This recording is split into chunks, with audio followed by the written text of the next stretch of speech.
দেহের চেয়ে আহম বড় লোভ লালসার পাহাড়, হিংসাই জলে বিবেক হলো নফসের কালো আহার।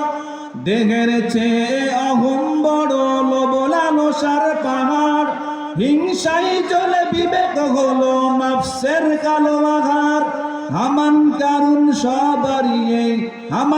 সবারই এই পরিণতি পরিচয় কবর, জায়গা ভালো নয় আমল দিয়ে কবর গৃহ সাজিয়ে নিতে হয়। কবর জায়গা ভালো নয় আমল দিয়ে কবর গৃহ সাজিয়ে নিতে হয়। 6 দিনে পরে নখ খসে যাবে, 9 দিন পরে চুল। কবর গাঘের সামান দিতে কইরো না কেউ ভুল। কবর জায়গা ভালো নয় আমল দিয়ে কবর গৃহ সাজিয়ে নিতে হয়।